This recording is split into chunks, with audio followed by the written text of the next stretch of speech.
Olá, meu nome é Richardson Moraes Camilo, sou fisioterapeuta, professor universitário, sou pós-graduado em terapia intensiva, trabalho dentro de uma unidade de terapia intensiva há 18 anos, no suporte fisioterapêutico. Há 10 meses estou trabalhando no cuidado direto aos pacientes com diagnóstico de Covid-19. E nessa videoaula de hoje iremos abordar um assunto importante, que é a utilização da ventilação mecânica não invasiva em pacientes suspeitos ou infectados pelo Covid-19. Assistam esse vídeo até o final, talvez podemos te auxiliar aí numa tomada de decisão perante um quadro de insuficiência respiratória pulmonar aguda. Então, a insuficiência respiratória aguda está entre os principais problemas apresentados por pessoas com sintomas graves da Covid.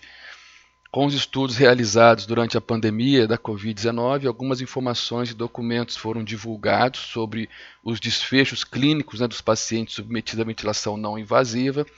e também sobre a biossegurança de profissionais de saúde envolvidos na assistência aos pacientes com Covid-19 eleitos para serem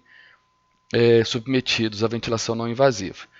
Então, o objetivo dessa videoaula também é fornecer orientações aí para o uso adequado da ventilação não invasiva nos pacientes suspeitos ou infectados pelo Covid-19. Então, a indicação da ventilação não invasiva como forma de suporte ventilatório decorreu do fato de a mesma ser amplamente utilizada como recurso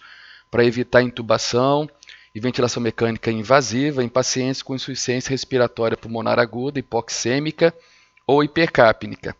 Contudo, a pneumonia viral causada pelo novo coronavírus, na sua forma grave, que evoluiu para síndrome respiratória aguda severa, SARS, produz hipoxemia grave e refratária à oxigenoterapia, com alterações fisiopatológicas que têm algumas semelhanças às encontradas na SARA.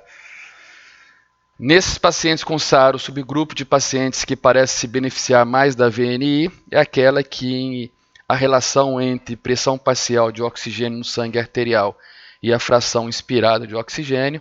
é superior a 200 milímetros de mercúrio. Atualmente aí já existe descrição na literatura que o quadro de insuficiência respiratória pela Covid apresenta diferenças em relação à síndrome de desconforto respiratório agudo. Uma das descrições define dois tipos, o tipo 1, que é o tipo L, que caracteriza-se por complacência pulmonar relativamente normal, recrutabilidade mínima, hipoxemia devido a alterações vascular, que é perda da vasoconstrição, hipóxia e alteração regular aí do fluxo de sangue.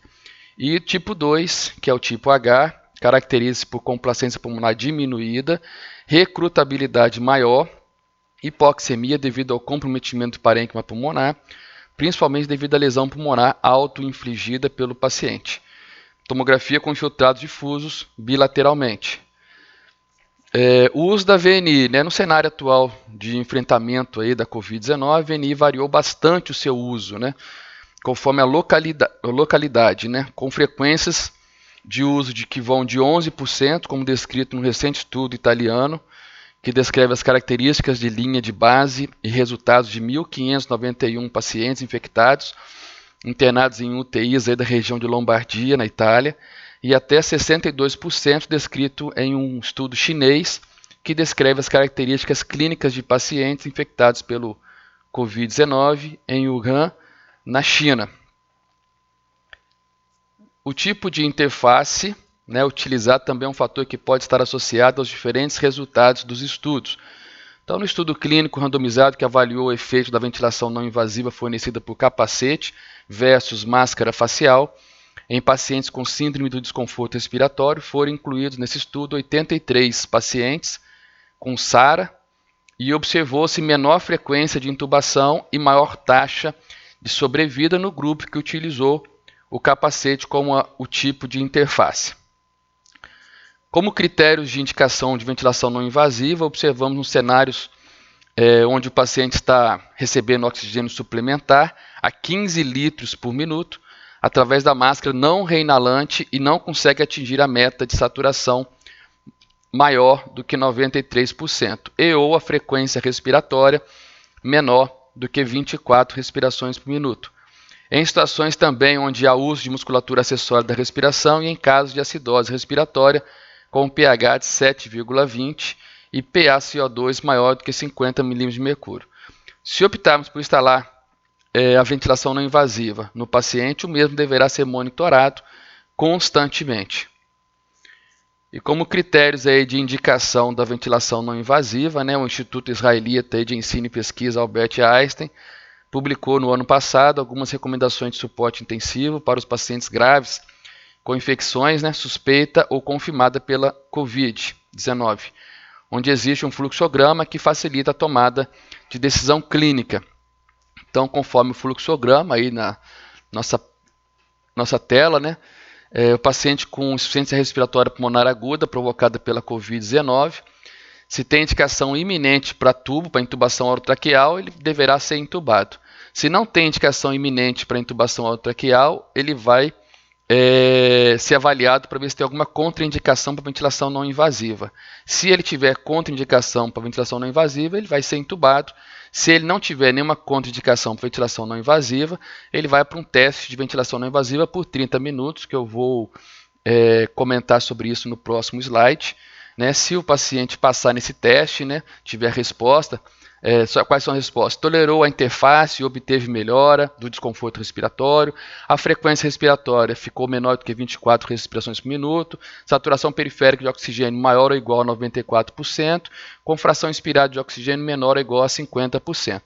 Se ele teve essa resposta, reavaliar a cada hora, manter no protocolo de ventilação mecânica não invasiva. Se ele não obteve essa resposta, esse paciente deve ser encaminhado para intubação orotraqueal. Para se realizar aí o teste de VNI de 30 minutos, então, é necessário uma máscara não ventilada, sem válvula exalatória, porque a gente vai instalar essa máscara no paciente na ventilação mecânica, tem que ter circuito duplo, ramo inspiratório e ramo expiratório, filtro HMEF, aquele filtro que ele filtra nos dois lados, tanto na ins quanto na expiração, proximal ao paciente, e filtro de barreira na saída expiratória do ventilador mecânico para impedir que o vírus se dissipa para dentro da máquina. Devemos programar o equipamento com a pressão positiva,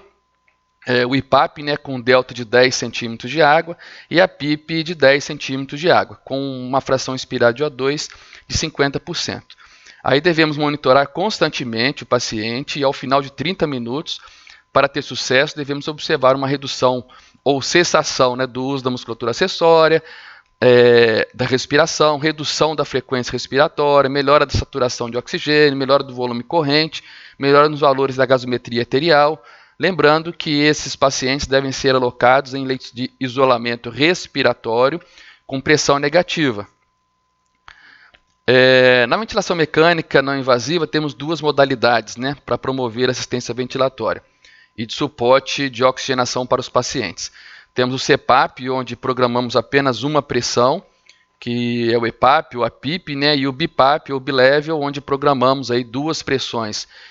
que seria o IPAP ou a pressão de suporte. Então, o CPAP ele é indicado na insuficiência respiratória pulmonar aguda hipoxêmica e existe orientação na literatura para programar o CPAP de 5 a 10 centímetros de água. O BIPAP ou bilevel é indicado na insuficiência respiratória pulmonar aguda hipercapnica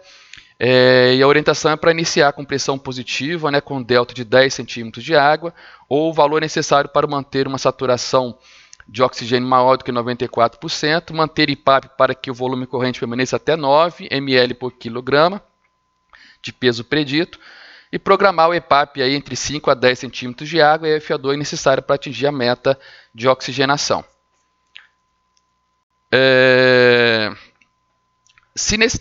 Na necessidade de usar circuito de ramo único, atenção, usar máscara com válvula com orifício adequado para escape de gás suficiente para não reter dióxido de carbono. Usar filtro HMF. E esse filtro deve ser conectado à máscara, e a saída exalatória tem que passar toda por esse filtro antes de ir para a válvula exalatória. Monitorar adequadamente, pois a aplicação inadequada da VNI pode causar atraso na intubação e aumento de mortalidade, para todas as situações. Então, os critérios de sucesso aí da VNI dependem do paciente tolerar a máscara de VNI, melhora do desconforto respiratório, obter uma frequência respiratória menor do que 24 respirações por minuto, uma saturação periférica de oxigênio maior do que 94%, com uma FiO2, né, uma fração inspirada de oxigênio menor do que 50%, após pelo menos uma hora aí, da adaptação da VNI. E os critérios de falha, né, da VNI, observa-se a necessidade de aumento da FiO2 para um valor maior do que 50%, uma pressão positiva com delta maior do que 10 centímetros de água, um EPAP aí maior do que 12 centímetros de água, uma saturação periférica de O2 menor do que 94%, uma frequência respiratória maior do que 24 respirações por minuto e um volume corrente acima de 10 ml por quilo predito. Então, como conclusão aí, né, considerando a necessidade de evitar uma maior disseminação para o meio durante as intervenções, bem como a indicação de intervenções que gerem melhora dos resultados e desfechos clínicos, a indicação da VNI deverá ser feita com base em minuciosa e específica avaliação dos profissionais, bem como a disponibilidade de equipamento e ambiente necessário. Então, até a próxima aula, pessoal.